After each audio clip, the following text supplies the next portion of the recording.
Black Widow sort en salle demain, et du coup je voulais faire une vidéo de prédiction sur le film. Ce film est un préquel. L'évidence car Natasha Romanoff meurt dans Endgame.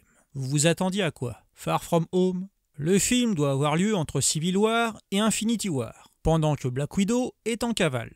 L'on peut voir le général Ross sur ses traces. L'acteur semble avoir été rajeuni, donc il doit s'agir d'un flashback d'avant qu'elle ne travaille pour Fury. Mais on peut aussi montrer que Ross l'a traqué avant qu'elle ne rejoigne SHIELD, mais qu'il reprend sa traque après Civil War. Sur le plan narratif, c'est meilleur selon moi. Si Ross la traque, cela pourrait lui donner une excuse pour se rapprocher de sa famille en Russie, les rares gens en qui elle peut avoir confiance. Je dis famille avec des guillemets. Natasha va retrouver sa petite sœur Yelena et elle va lui parler de la Red Room, où l'on continue de produire des assassins, mais en plus on les hypnotise maintenant. Et Natasha décide d'y mettre un terme. Puisque Black Widow a lieu avant Endgame, bien des gens se demandent quel est l'intérêt de ce film, car de toute façon, elle va mourir.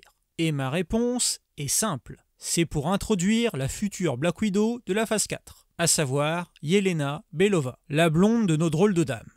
Ce film servira à expliquer les origines de Black Widow, comment elle a reçu son entraînement d'assassin et sûrement des scènes d'exposition sur comment elle a fui l'organisation. Natasha va rentrer en guerre contre l'organisation qui fabrique les super assassins et va détruire l'organisation pour qu'aucune autre femme ne soit embrigadée de force. Attendez-vous déjà à du message féministe et anti-patriarcal lourd. Ironique car le méchant sera une femme. Si le film ne nous fait pas d'activisme politique bien gras, ce sera déjà bien. Comme il s'agit d'un préquel, les chances de survie de nos nouveaux personnages sont minces. C'est comme pour Rogue One. Avant même de voir Rogue One, je me suis dit, si leurs actions ont été si importantes pour la rébellion, pourquoi on n'a jamais entendu parler d'eux? Et la réponse était claire. Ils vont probablement mourir avant la fin du film. Même probabilité pour Black Widow. Où sont ces gens dans Endgame? Natasha a besoin de soutien moral pourtant. Où est sa famille? Ils ont disparu durant le blip. C'est possible.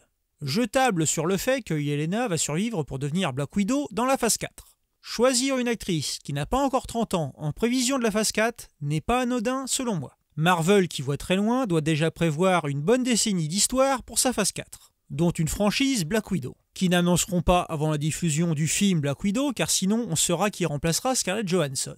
Il est bien sûr possible que Yelena meure dans le film, mais j'en doute. Pour moi, c'est la protagoniste d'un futur Black Widow, ou juste la future membre d'Avengers. Par contre, Red Guardian est bien parti pour ne pas finir ce film en vie. Les trailers montrent d'ores et déjà qu'il va servir de comic relief. Il est là pour qu'on se moque de lui. Il est vieux et il est gros. Le meilleur moyen de relever le personnage après toutes les blagues sur lui dans le film serait de le faire tuer par le méchant du film, Taskmaster, façon Gandalf ou Obi-Wan. Soit il nous fera un sacrifice en mourant pour sauver ses filles, soit sa mort sera encore plus tragique en le faisant tuer par un traître de l'équipe, à savoir la mère, Melina Vostokov. Je vous l'annonce direct, Taskmaster, c'est elle. Que la mère tue le père alors qu'il découvre sa trahison fera une très belle scène. Si le méchant a carrément élevé Natasha, c'est plutôt cool, non? Et de toute façon, je suis persuadé que Taskmaster sera une femme. Le trailer vous donne une fausse direction en faisant dire à Natasha « C'est qui ce mec ?» en parlant de Taskmaster. Action qui n'a d'intérêt que s'il s'agit d'une femme en réalité. Je le vois venir de très loin. J'ai su au premier regard que dans Solo, ce personnage serait une femme. Pourquoi faire un mystère sur le sexe d'un personnage, sinon pour révéler plus tard qu'il s'agit d'une femme? Surprise! Et pour moi, il n'y a que deux suspects pour Taskmaster, Yelena et Melina. Comme je vois Yelena comme la future Black Widow, je parie sur Melina. Et là, je colle mieux pour le leader d'une organisation, à moins qu'il ne s'agisse pas du Taskmaster original. Et la trahison par la mère de substitution, qui tue le père, c'est mieux sur le plan narratif que la petite sœur. Ensuite, le montage dans les trailers fait du foreshadowing. Dans le premier trailer, Melina dit à Natasha qu'elle ne gagnera jamais et on transitionne vers Taskmaster. Un Taskmaster qui se sert de griffes au bout des doigts pour se battre. Un peu comme Catwoman, mais aussi comme Black Panther. C'est pas une preuve en soi. Elle dit tu gagneras pas et on montre le méchant. Si c'est elle, ça colle. Mais ça peut également dire tu ne gagneras pas contre lui. Ok. Dans l'autre trailer, juste après avoir montré Taskmaster pour la première fois, on montre qui? Melina. Coïncidence? Je crois pas. Montrer le héros et le méchant l'un après l'autre, c'est la base. Ça représente le duel à venir. Mais pourquoi montrer Melina? Pour moi, Melina sera Taskmaster et elle va tuer Red Guardian. La mère va tuer le père et la fille va devoir arrêter sa propre mère. C'est un drame familial en toile de fond. Ah, Disney, les classiques. Melina peut terminer le film emprisonnée, mais il y a de grandes chances que Natasha va la tuer de ses propres mains, ou du moins essayer. Je vous prédis ceci, Yelena deviendra Black Widow.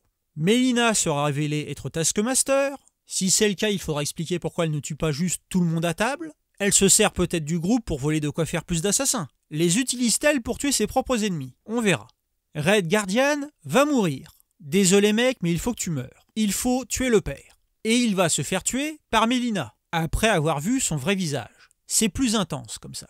Natasha va devoir tuer sa mère, mais ne le fera pas. On aura sûrement droit à la scène cliché où malgré sa colère, elle capture le méchant vivant. Melina lui dira « Fais ce pourquoi on t'a programmé et tue-moi ». Et elle répondra « Je suis pas un assassin ». Ou une phrase dans le genre. Alors qu'elle va tuer plein de monde dans le film. Mais on n'est pas une hypocrisie près. On peut également avoir le cliché du méchant qui tente une dernière fois de tuer l'héroïne et meurt à cause de son attaque. Un cliché en soi. Le héros tente de sauver le méchant, car le héros est bon et pur. Le méchant prend l'occasion pour essayer de tuer le héros et meurt. Comme ça, le méchant meurt et le public est content. Mais le héros n'est toujours pas un assassin. Une blague concernant Black Widow. Mais ça m'étonnerait pas d'eux. Voilà ce que je peux deviner en voyant juste les trailers.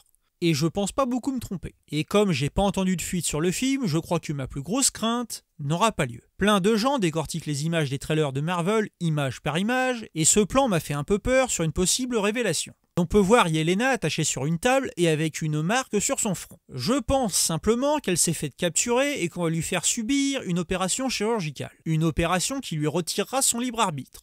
Du moins, on compte lui faire l'opération. Mais Natasha arrivera à temps pour l'en empêcher. Ou bien encore, Natasha va devoir vaincre sa sœur en duel. Au choix. C'est la solution la plus simple.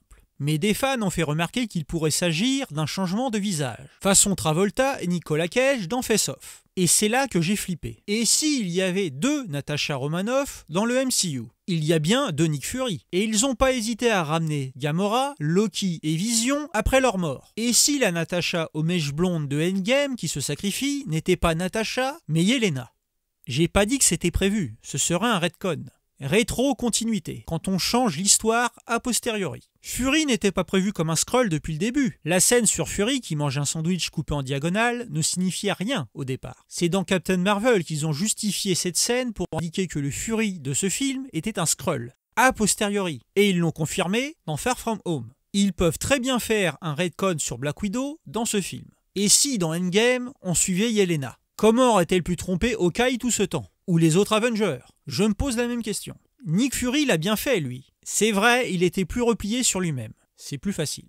Et surtout, si c'est le cas, où est la vraie Natasha maintenant? Chez Sword avec le vrai Nick Fury? C'est possible, mais ça amènerait tant de questions. J'espère sincèrement qu'ils n'oseront pas. Et je crois pas que ce soit le cas. Pour moi, cette image montre Yelena sur le point de se faire ouvrir le crâne et trifouiller le cerveau. Pas un changement de visage, mais un contrôle de l'esprit. Mais ça reste possible. Et je crois Disney Marvel assez idiot pour le faire. La seule raison qui me fait croire que ce n'est pas le cas, une telle action aurait déjà fuité depuis longtemps. Un technicien en colère aurait balancé l'info. Et me dites pas, ils ont réussi à garder secret l'arrivée de Luke Skywalker dans le Mandalorien. Car c'est faux. L'info avait déjà fuité, mais ceux qui l'ont annoncé n'ont pas été crus. Nuance.